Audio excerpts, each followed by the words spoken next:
थोड्याच वेळात तुमच्या सगळ्यांसमोर येणार आहे.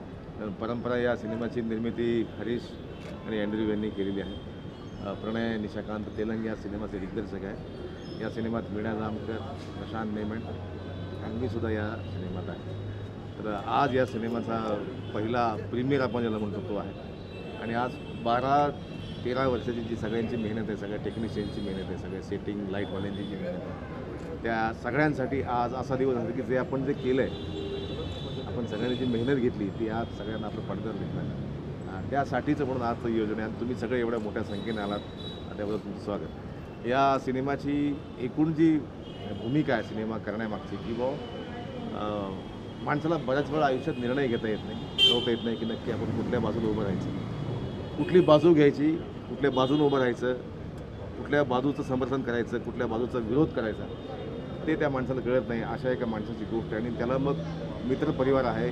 काही मित्र सांगतात की ही चांगली बाजू आहे, काही मित्र सांगतात की ही चुकीची बाजू आहे. आणि ते सगळ्या डायलॉगामध्ये फसलेला एक श्रीपती नावाचा भूमिका आहे, पात्र जे आहे ते मी करतो आहे. आणि शिवराम नावाचं जे पात्र आहे की जे या सिनेमातलं अतिशय पुरोगामी नवतेची वाट धरणारं पात्र आहे, असं शिवराम नावाचं पात्र माझे स्नेही जवळचे मित्र प्रशांत नेमंड यांनी केलेलं आहे. तर ही तुमच्या माणसाच्या असण्या नसण्याची गोष्ट आहे. निर्णय घेता येत नाही किंवा निर्णय घेता येतो या सगळ्यांची गोष्ट आहे. पण सगळ्यात महत्त्वाचं की माणसाला कणा नसला की माणसाला काहीच करता येत नाही. पाठीतली स्पाईन नसली की काही करता येत नाही. आणि मला वाटतं की एखाद्या माणसामध्ये, माणसाच्या पिढीमध्ये, माणसामध्ये ती स्पाईन यावी, तो पाठीचा कणा यावा, यासाठीचा हा सिनेमा आहे.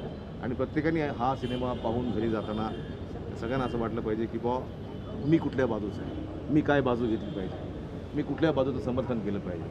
तर त्या सगळ्या गोष्टींचा हा सिनेमा आहे.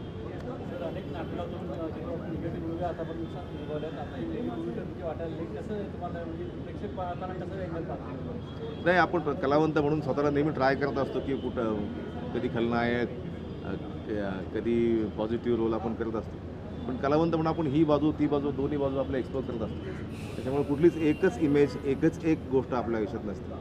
कलावंत म्हणून आपण नेहमी ट्राय करत असतो की चांगली वाईट बाजू, चांगल्या वाईट भूमिका म्हणजे पॉझिटिव्ह निगेटिव्ह भूमिका. त्यातली ही एक पॉझिटिव्ह. मला वाटतं की माझी सुरुवात अतिशय पॉझिटिव्ह रोलने झाली होती. नॉट ओनली मिसेस राऊत नावाचा सिनेमा आला होता त्याच्यामध्ये मी सरकारी वकील होतो. त्यामुळे पण नंतर तांबडे बाबा आले आणि मग सगळं बदलून गेलं, तुम्हालाही माहिती आहे.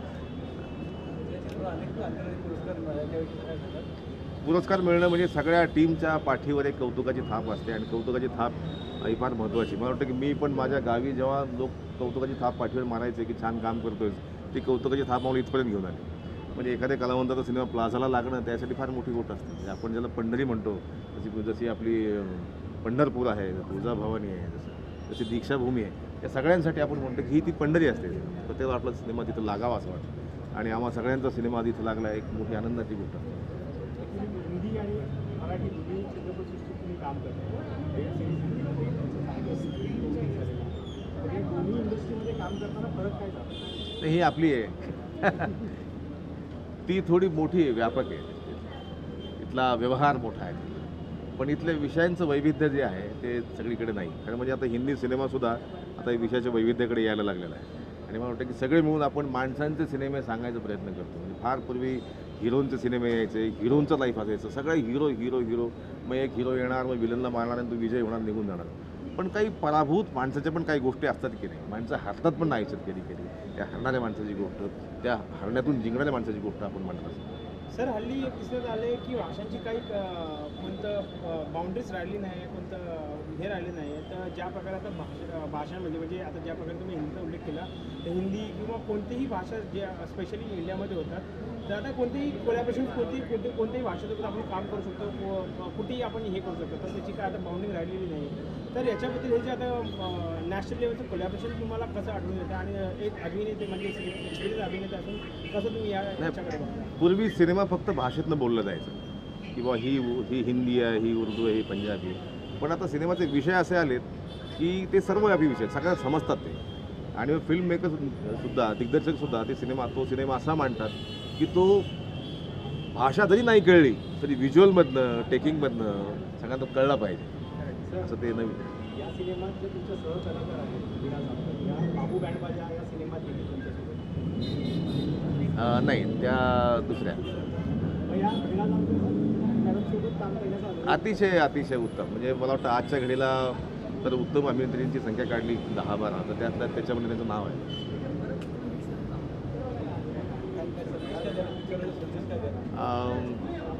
निर्णय घेता यायला हवा. निर्णय घेता यायला हवा माणसाला, की बऱ्याच वेळा लेचपेचं होऊन जमत नाही अलीकडच्या काळामध्ये. ठरवायला पाहिजे की आपण कुठल्या बाजूला उभं राहायचं, आपली बाजू नेमकी काय, तर निर्णय घेता यायला हवा.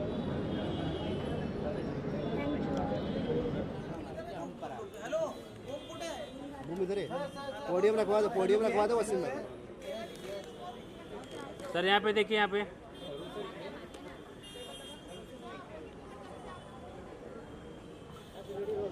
नमस्कार. तुमच्या सगळ्यांचा लाडका दादू सारून कदम. सगळ्यात पहिलं तुमच्या सगळ्यांचं मनापासून आभार. जाम भारी तुम्ही सगळे इकडे आल्याबद्दल. माझा सिनेमा रिलीज आज होईल, परंपरा नावाचा. परंपरा म्हणजे नवीन सांगायची गोष्ट नाही. प्रत्येक गावातल्या रूढी, तिकडचे पद्धत, अशाच प्रकारचा हा सिनेमा आहे. आणि आम्ही जे काम केलेलं आहे, म्हणजे मी जे काम केलं आहे ते कॅरेक्टर असं आहे की सतत गावामध्ये एखादा माणूस गेला पाहिजे. गेला तर मला काहीतरी खायला मिळेल, म्हणजे जर तो गेला तर जिलेबी खायला मिळेल, म्हणून आम्ही त्याला डॉक्टरकडे पण घेऊन जात नाही. म्हणजे असं पद्धतीचं ते गाव आहे. आणि काही लोक परिस्थितीनुसार, परंपरानुसार, बाबा पद्धत आहे म्हणून ती लादत असतात. आणि लादण्याचं काम जे आहे ते आमचे मिलिंद जे आहेत यांच्या फॅमिलीवर येतं. तर आम्ही म्हणतो की नाही नाही बाबा, ही परंपरा तुम्हाला करायला पाहिजे, ही पद्धत तुम्हाला वागेल पाहिजे. गावात राहायचं असेल तर हे करायला पाहिजे. अशा पद्धतीचा सिनेमा आहे. तुम्ही सगळ्यांनी बघा. जवळजवळ एक 10 वर्षानंतर जो सिनेमा रिलीज होतो आहे. आणि महत्त्वाची गोष्ट म्हणजे या सिनेमा इंटरनॅशनल त्याला ॲवॉर्ड मिळालेला आहे. बेस्ट फिल्म म्हणून त्याला ॲवॉर्ड मिळालेला आहे. त्यामुळे मला असं वाटतं जर तिकडच्या लोकांना आवडत आहे किंवा आवडत असेल तर आपल्याही लोकांना आवडेल. जरूर बघा. आता तुम्ही मला काही सांगायची गरज नाही. आपला सिनेमा आता रिलीज होतो आहे तर तुम्ही प्रत्येकाने चित्रपटगृहातच जाऊन बघा. म्हणजे कसा प्रोड्युसर नव्याने दुसरा सिनेमा करायला तयार होईल, त्याची ताकद वाढेल. तुम्ही आहात म्हणून आम्ही आहोत. So thank you.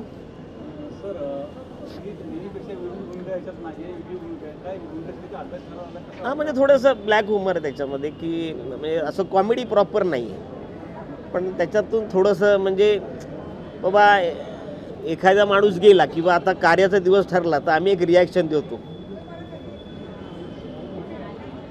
जेवायची. तर अशा प्रकारचं ते कॅरेक्टर आहे, हलकं फुलकं कॅरेक्टर आहे. तुम्हाला आवडेल. कारण तुम्ही आत्तापर्यंत माझे खूप अनेक सिनेमे पाहिलेत, माझ्या ज्या जाहिराती पाहिल्यात. माझं कॅरेक्टर हास्य जत्रातलं तर तुम्ही तर वेड्यासारखे तुम्ही बघतात. आणि आत्ता एक नवीनसुद्धा एक सिरियल सुरू झालेली आहे, त्याच्यात आमची एक फॅमिली आलेली आहे, लिंबू लेमन लेले. आणि खूप तुम्ही आमच्यावर प्रेम करताय. असंच प्रेम करत राहा. सगळ्यात महत्त्वाची गोष्ट म्हणजे हा सिनेमा आजपासून रिलीज होतो. तुम्ही सगळ्यांनी तुमच्या मित्राबरोबर, मैत्रिणीबरोबर, गर्लफ्रेंडबरोबर, बायकोला तर घेऊन जायचं, कारण तिला परंपरा कळलीच पाहिजे. आणि जर का ह्यांचं लग्न झालं नसेल तर त्या गर्लफ्रेंडला घेऊन जा, म्हणजे भविष्यात ही परंपरा असते अशा पद्धतीचं तिला कळेल. So thank you. चलो ओके।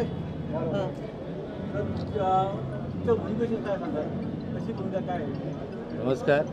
मी जयराज नायर. या चित्रपटामध्ये माझ्या सावकाराची भूमिका आहे.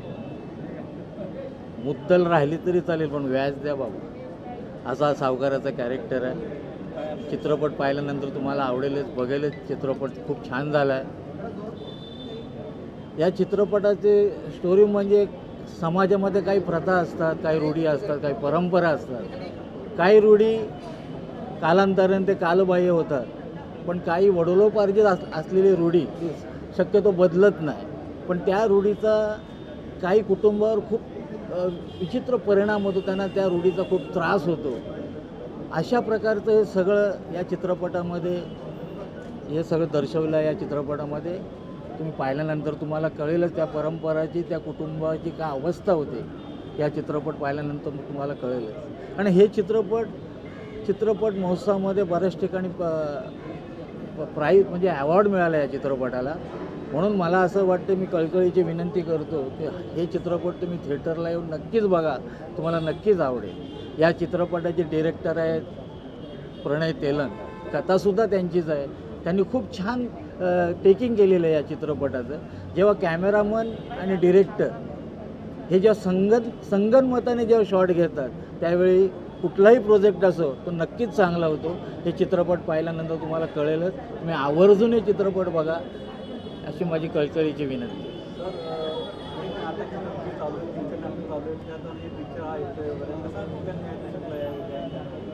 माझे आता 3 नाटकं चालू आहेत. एक सैरीस हे गेली 22 वर्ष चालू आहे. अस्तित्व नावाचं एक नाटक चालू आहे. मोरूची मावशी चालू आहे.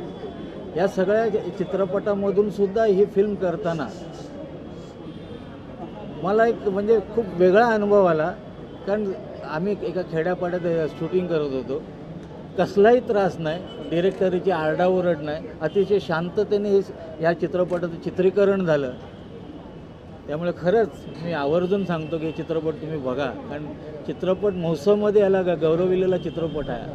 ते आवर्जून तुम्ही बघा. आता एक चित्रपट येते आहे माझं, पण त्याचं अजून त्याने नाव डिक्लेअर नाही केलं आहे. शूटिंग पण व्हायचं आहे, पण अतिशय छान चित्रपट आहे.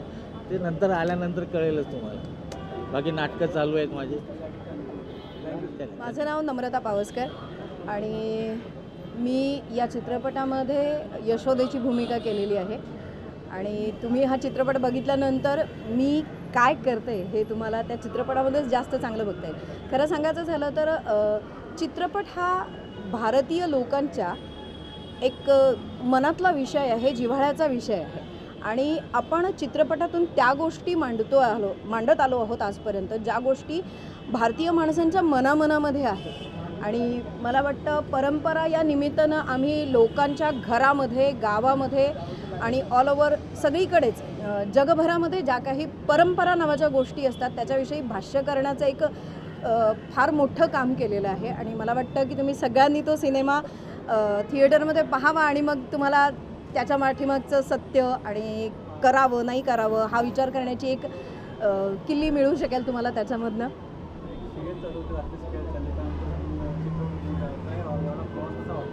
नाही, ॲक्च्युली माझा प्रवास असा झाला आहे की मी सिरियलकडून चित्रपटांकडे नाही गेलेली, मी चित्रपटांकडून सिरियलकडे आलेली आहे. म्हणजे मी ज्यावेळी मुंबईत आले तोपर्यंत माझे बरेच सिनेमे झाले होते. मग त्याच्यामध्ये 72 मैल आहे, त्याच्यानंतर टुरिंग टॉकीज आहे आणि मुंबईमध्ये आल्यानंतर मग गुरु सिनेमा वगैरे झाला. आणि आत्ता पण मी एक सिनेमा केला जो गेल्या फेब्रुवारीमध्ये माझा रिलीज झाला होता, डिलिव्हरी बॉय नावाचा. तो आता हिंदीमध्ये सुद्धा रिलीज होतो आहे. तर सिनेमामधून मी सिरियलमध्ये आलेली आहे, सिरियलमधून सिनेमामध्ये गेलेली नाही आहे. गावामध्ये शहरांमध्ये काही परंपरा असतात आणि रादर गावामध्ये शहरांमध्ये असं नाही तर आपल्या घराघरांमध्ये सुद्धा पिढीजात काही परंपरा असतात, ज्या परंपरांना वेळ प्रसंग आल्यानंतर खरं तर बदलाव्या असा नियम आहे. म्हणजे श्रीकृष्णांनी गीतेत सुद्धा सांगितलेलं आहे की जे तुम्ही पाळताय, ज्याचं तुम्ही वहन करताय, जो तुम्ही नियम मानताय, तो तुम्ही आंधळेपणाने कुठलाच नियम पालन करू नका. त्याच्या पाठीमागचं सत्य जाणून घेतल्याशिवाय त्या गोष्टीवर कृती करणं ही चुकीची गोष्ट आहे. तर आम्ही परंपरामध्ये सुद्धा तेच मांडलेलं आहे की तुम्ही जी गोष्ट ॲज अन परंपरा म्हणून या ठिकाणी पालन करत आहात, एकदा ती गोष्ट चांगली आहे, वाईट आहे, गावासाठी, माणसांसाठी कितपत योग्य आहे हे बघा, याच्यावर विचार करा आणि नंतर मग हे करा. आणि मी या सिनेमामध्ये एक असं पात्र केलेलं आहे की हे पात्र ना धड तुम्हाला ती पालन करा म्हणून सांगतं, ना धड तुम्हाला ती पालन करू नका म्हणून सांगतं, पण ते पात्र असं आहे की ते तुम्हाला विचार करायला भाग पाडतं की आपण खरंच हे केलं पाहिजे का. म्हणून या चित्रपटात तुमच्यासोबत मिलिंद शिंदे आणि वीणा जामकर आहेत, तर या दोघांसोबत काम करण्याचा अनुभव कसा? फारच सुंदर. मिलिंद शिंदे हे NSDचे विद्यार्थी आहेत आणि वीणा जामकर तर अतिशय सुंदर अभिनेत्री आहेत. खरं तर अरुण सर आहेत, जयराज सर आहेत, त्यानंतर प्रकाश धोत्रे सर आहेत. मला या सिनेमामध्ये काम करताना अशा सगळ्या मोठ्या दिग्गज लोकांबरोबर काम करण्याची संधी मिळाली होती. आणि मी त्यावेळेला खरं सांगायचं झालं तर अभिनयामध्ये अगदी छोटं बाळ होते असं म्हटलं तरी काही हरकत नाही. मी त्यांच्याकडून खूप गोष्टी शिकले त्यावेळेला. हाय, माझं नाव आनंद मेनन आणि या सिनेमामध्ये मी म्युझिक डिरेक्टरचा माझा रोल आहे. 2 गाणी आहेत, ते कंपोज केले आणि गायले पण मीच आहेत. अतिशय सुंदर मूवी आहे आणि इट इज बेसिकली आपल्या प्रथा, आपल्या परंपरा रोजच्या ज्या गोष्टी आहेत, म्हणजे परंपरामुळे माणूस जगायचं की जगण्यासाठी परंपरा असायचं, हा एक मोठा क्वेश्चन मार्क आहे. आणि ज्या सिच्युएशनमध्ये मला जी गाणी मिळालीत तसं मी पूर्णपणे त्याला 100% देण्याचा प्रयत्न केला आहे. तुम्ही बघा आणि नंतर नक्कीच तुम्ही सांगा मला कसं वाटलं ते. एनिवन?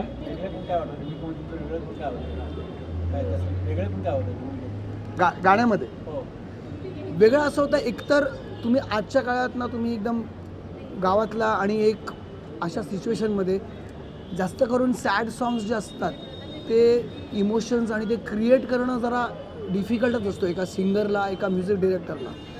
आणि मी स्वतःच ते डिरेक्ट केल्यामुळे कुठे ना कुठेतरी मला असं वाटलं की मी दुसऱ्या सिंगर्सचे ऑप्शन पण बघितले, पण प्रोड्युसर ह्या लोकांची अशी मत होती की नाही आनंद तूच गायचं. आणि मी ट्राय केलं आहे की जितकं सुंदर होऊ शकतं तितकं सुंदर. बाकी ऑडियन्स आणि तुम्ही तर नक्कीच I would really want a true opinion तुमच्याकडून. सर गाण्याच्या 2 ओळी ऐकायला आवडतात. एक हॅपी सॉंगच गातो, कारण तो फाळ रुतला रुतला ग मन गुंतल गुंतल ग, फाळ रुतला रुतल ग हो मन गुंतल गुंतल ग. ठीक आहे, आवडला? मग तिथे खूप आवडायलाच पाहिजे मला.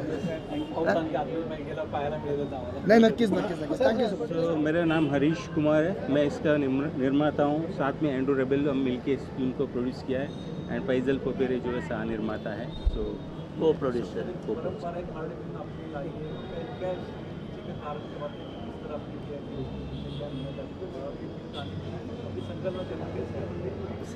ये एक्चुअली हम तो फर्स्ट टाइम मराठी फिल्म नहीं बनी, इससे पहले तीसरा फिल्म है. बट पहले का जितने भी फिल्म है वो सब complete out and out commercial film था.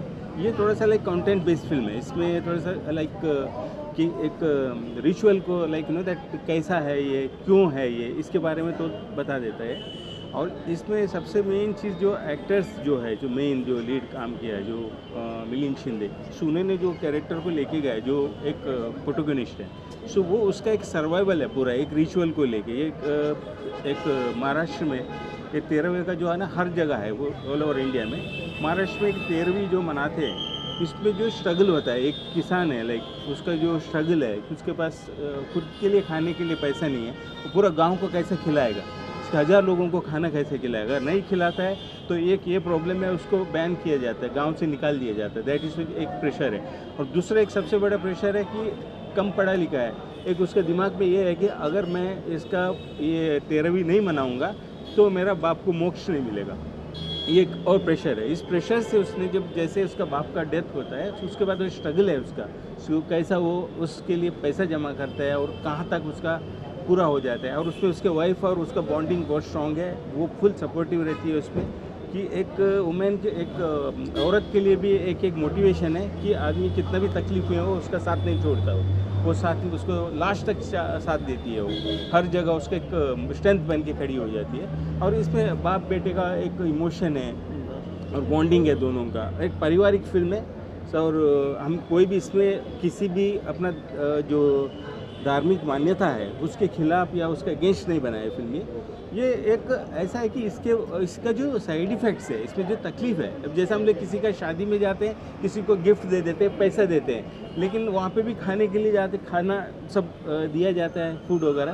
13वां में ऐसा कोई सिस्टम नहीं है, कोई जिसने खिलाना खिला लिया बस. ये एक्चुअली थोड़ा इसको कंटिन्यू करना चाहता हूँ कि एक्चुअली हमारे देश में और बाहर के देश में भी बहुत सारी विधियाँ होती है.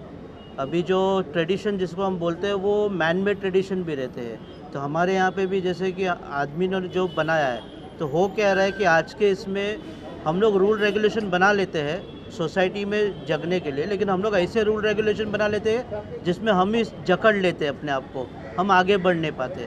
तो वैसे मैन मेड ट्रेडिशन जो हम लोग बना लेते, तो इसका एक कथा एक है, बहुत सारे कथाएँ हैं, लेकिन एक कथा हम लोग ने ये पिक्चर में ला के रखा है आपके सामने, दर्शक के सामने, कि जो हम लोग रूल रेगुलेशन बनाते हैं सोसाइटी में रहने के लिए, लेकिन उसको हम लोग अपने को दबा के अगर रखेंगे, हम लोग ही आगे नहीं बढ़ेंगे, तो रूल रेगुलेशन अभी चाहिए कि नहीं चाहिए, वो एक कथा है उसमें। सर, जिस तरीके से हम देख रहे हैं परंपरा जो नाम है काफी अच्छा है, क्या परंपरा है, किसने इसमें सोचे इतने अच्छे नाम रखना की परंपरा? किसने सूझा? ये हम प्रोड्यूसर नहीं सोचा। क्या है कि कंटेंट बेस है ये, जो एक हम लोग किसके ऊपर बात कर रहे हैं, हम लोग ट्रेडिशन के ऊपर बात कर रहे हैं, तो ये ट्रेडिशन के ऊपर बात कर रहे हैं, तो फिर बाद में अगर ये जो नाम लकीली हम लोग अच्छा मिल भी गया तो इसके लिए हम लोग ने ये ले लिया उसको नाम को। सर, ज्या प्रकारे आम्ही बघतोय की परंपरा आहे आणि आता आपण दोघांनी सांगितलं की थोडं चित्रपटाबद्दल काय सांगाल, ज्या प्रकारे आजचा ऑडियन्स आता बदललेला आहे, तर आजच्या ऑडियन्सला कशा प्रकारे हा फिल्म कॅटर करता येईल? देखो ये पिक्चर जो है सीनियर्स लोग के लिए भी है, लेकिन मोस्टली ये यंगस्टर्स के लिए, मैं ये बोलता हूँ कि यंगस्टर्स ने ये देखना चाहिए, क्योंकि ये आजकल गांव में हो रहा है। अभी इसमें क्या हो रहा है कि जो हम लोग बुज़ुर्ग है वो लोग उसका चला रहे, क्योंकि वो दबाव में चल ही रहा है, लेकिन जो यंगस्टर्स है जहाँ पे हम लोग एक स्टैंड ले सकते हैं, क्योंकि हम भी यंग हैं तो हमने भी ये स्टैंड लिया हुआ है, बोल्ड स्टैंड लेके आने के लिए। तो ये यंगस्टर्स को मैं गुजारिश करूँगा कि एक बार देख लीजिए, समझे, और आप एक स्टैंड, मतलब क्या होता है कि कोई चीज़ किसी को दिखाने के लिए नहीं करना चाहिए, अपने संविधान के लिए करना चाहिए। तो हम लोग जितना अपना है वैसा हम लोग अपना इसमें करना चाहिए, किसी को दिखाने के लिए वैसा नहीं करना चाहिए, वो हिसाब से। प्रणय तेलंग साहेब, तर ते जेव्हा तुम्हाला पहिल्यांदा आले आणि त्यांनी नरेशन दिलं तेव्हा या कथेतलं तुम्हाला काय आवडलं आणि याची सुरुवात कशी केली? हम लोग एक्चुअली फैशनेट फिल्म मेकर्स है, लाइक कुछ भी मतलब कमर्शियल बना के कुछ भी सब्जेक्ट आ गया बस फिल्म बना के रिलीज़ करना, ऐसे नहीं। कुछ समाज के लिए कुछ ना कुछ इसके लिए मैसेज मिलना चाहिए और कंटेंट होना चाहिए लोगों के लिए। आज के टाइम पे जब से OTT का ये जो रिवोल्यूशन चलने लगा, अनटिल अनलेस कंटेंट स्ट्रॉन्ग नहीं है, कितना भी बड़ा स्टार रहेगा तो फिल्म नहीं चलती है। तो इसके लिए फर्स्ट ऑफ ऑल इसने जब प्रणय तेलंग जो डायरेक्टर है, राइटर है इसका, उन्होंने सब्जेक्ट सुना है, कहीं ना कहीं हमें पोटेंशियल लगा। उसके बाद आर्टिस्ट लोग का नाम लिया, जैसे जिसको बात कर रखी थी, जिससे साइन करना था हमें, वो सारे एक्टर्स जैसा मिलिंद शिंदे है, वो NST पास आउट है, प्लस FTA का है, और बाकी भी जितने भी एक्टर है, वो बच्चा है, वो नेशनल अवार्ड विनर है। तो इस वजह से उस सब्जेक्ट को हम पसंद कर लिए। आखिरी में एक सवाल कि आप प्रेक्षकों के लिए क्या संदेश देंगे? वही संदेश है कि हम लोग ने अपने आप को जकड़ के रखा हुआ है, हम लोग दिखावे की दुनिया में आ गए, वैसा मत करो, खुश रहो। हम लोग जो अपने को, अपने फैमिली को खुश लगता है वो हम लोग करो, और आगे हम लोग सबको लेके चलो, वो हिसाब से।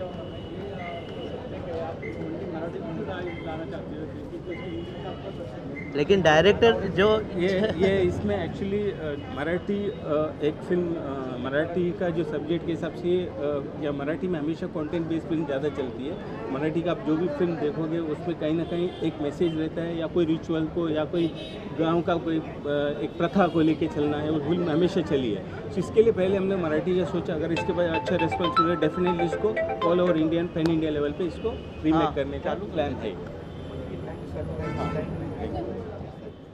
सर, स्टार्ट करूया तुमच्याविषयी पहिली माहिती द्या, मग आपल्या पिक्चरशी बोलू. नमस्कार, मी प्रणय निशाकांत तेलंग. मी JJमधनं पासआउट आहे. मी फाईन आर्टिस्ट आहे. त्याच्यानंतर मी सिरियलसाठी काही ठिकाणी असिस्ट म्हणून काम केलं. 2011मध्ये माझी अरे बाबा पुरे ही फिल्म आली होती, ज्याच्यामध्ये संजय नार्वेकर होते, अरुण कदम होते, विजय चव्हाण होते, आणि ती छान लेवल गेली. त्या व्यतिरिक्त मी थिएटर्समध्ये काही ठिकाणी ॲज अ परफॉर्मर म्हणून पण काम केलेलं आहे, आणि माझा जर्नी असाच चालू आहे. परंपरा बोलू का? परंपरा ही फिल्म त्याचा विषय असा आहे की आपण मरणोत्तर जे काही तेराव्याचं जेवण करतो तो विषय घेऊन आपण ही फिल्म करतो आहोत. मरणावरती बोलायला कोणाला आवडत नाही, कारण मरण हे अंतिम सत्य आहे.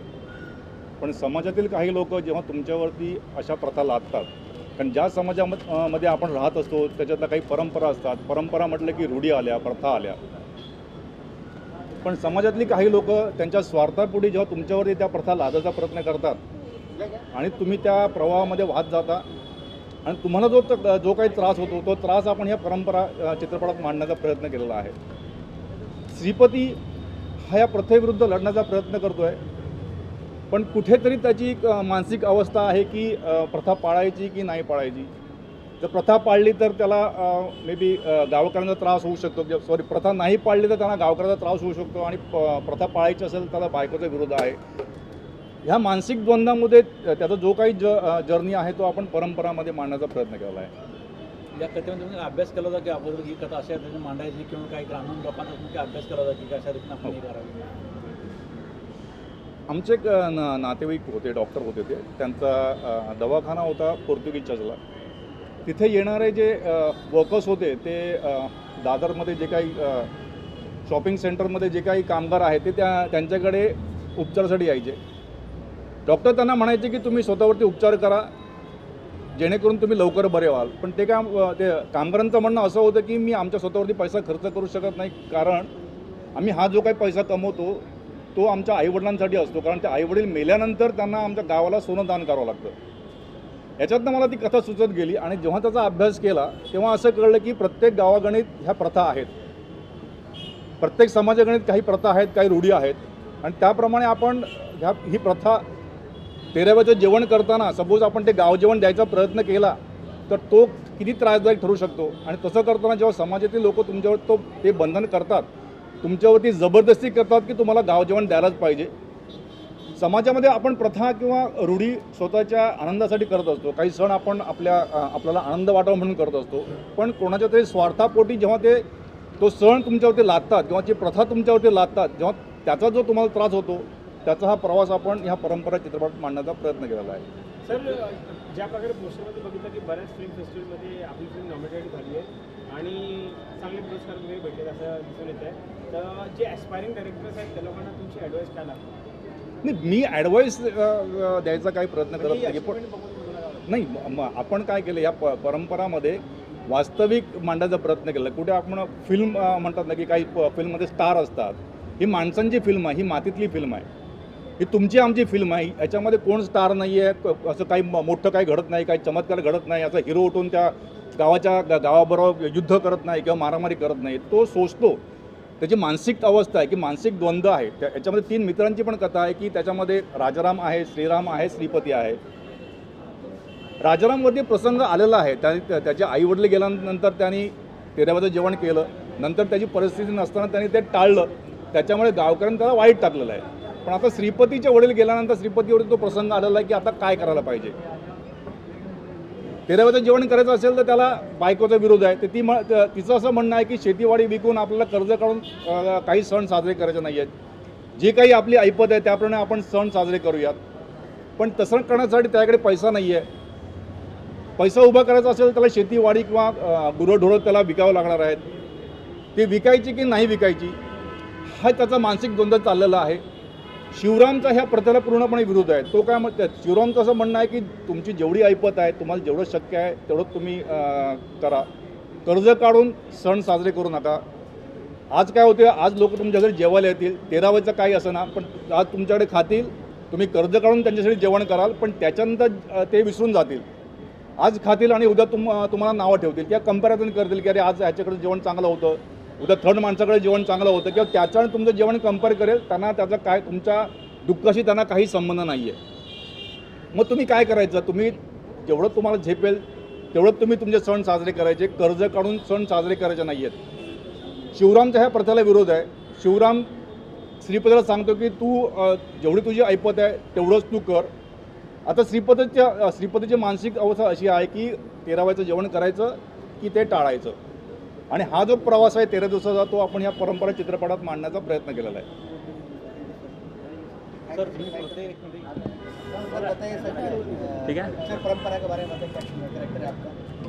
नमस्कार, मी कला दिग्दर्शक दीपक विषय. परंपरा या मूवीसाठी आम्ही सगळे एकत्र आलो होतो. प्रणय सर आणि आम्ही त्यावेळेस खूप स्ट्रगल करून काम केलं होतं आणि हे ॲक्च्युली सगळं मूवी आम्ही एका रिअल लोकेशनवर शूट केलं आहे. जसं मुंबईमध्ये आपण सगळ्या गोष्टी अवेलेबल होतात तसं तिकडे काही गोष्टी अवेलेबल होत नव्हत्या आणि ते खूप सारे चॅलेंजेस त्यावेळेस आले होते आणि त्या चॅलेंजेस आम्ही बस या मूवीमध्ये दाखवण्याचा प्रयत्न केला आहे. प्रत्येक फ्रेम आम्ही सजवण्याचा प्रयत्न केला होता त्यावेळेस. बस एवढंच सांगेन. आणि रूढी आणि परंपरा या विषयावर हा एक चित्रपट आहे. ज्या काही आपल्याला जेवढ्या रूढी आणि परंपरा आपल्या म्हणजे पैसे असावेत किंवा नसावेत हा वेगळा विषय झाला, पण आपण त्या कितपर्यंत पाळाव्यात आणि कितपर्यंत न पाळाव्यात या विषयीचा हा सिनेमा आहे आणि नक्कीच तुम्ही हा आपल्या जवळच्या चित्रपटगृहामध्ये बघाल याची अपेक्षा. सर देखिए ये मराठीमध्ये बोला सर, हा मूवी आपण साताऱ्याच्या जवळ एका वडूच्या इथे आपण शूटिंग केलं होतं एका गावामध्ये आणि जवळपास रखरखत्या उन्हामध्येच आम्ही शूटिंग केलेलं आणि 15 ते 20 दिवसामध्ये आम्ही हा सिनेमा शूट केलेला होता. थँक्यू.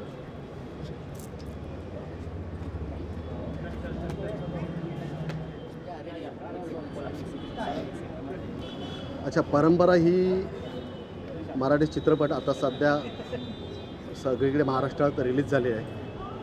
ह्या चित्रपटाच्या माध्यमातून प्रथा, रूढी, परंपरा ह्या का असल्या पाहिजेत, का नसाव्यात आणि त्याला विरोध का करावा, ह्या चित्रपटात ही गोष्ट मांडली गेली आहे. ह्यात शिवराम नावाचं एक कॅरेक्टर आहे, तो ह्या प्रथेविरुद्ध लढत असतो. त्याचे मित्र ते ह्या प्रथेमध्ये कसे भरडले जातात, त्यांची सिच्युएशन नसताना, काही परिस्थिती नसतानासुद्धा त्यांना ते जबरदस्ती करायला लावतात.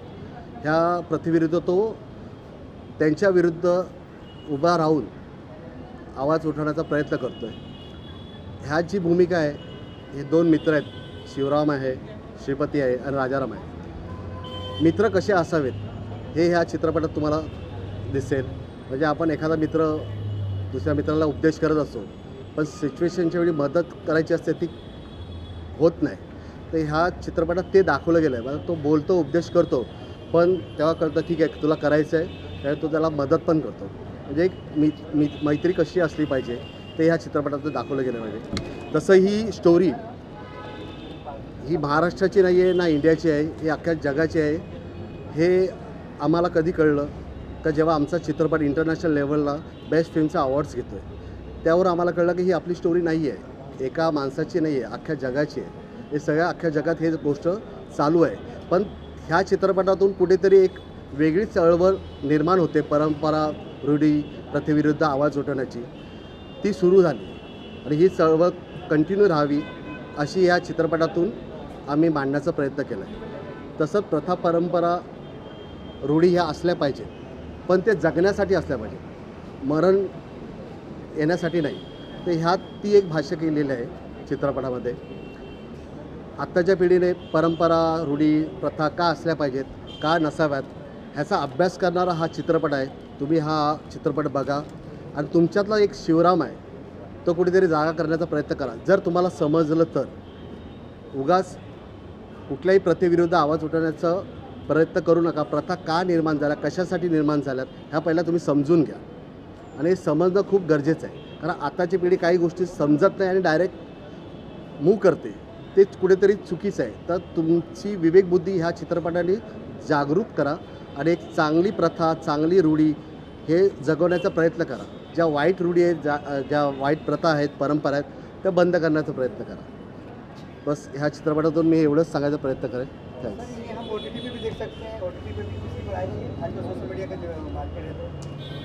ये पता नहीं अभी, वो प्रोड्यूसर के ऊपर है सब कुछ. Thank you.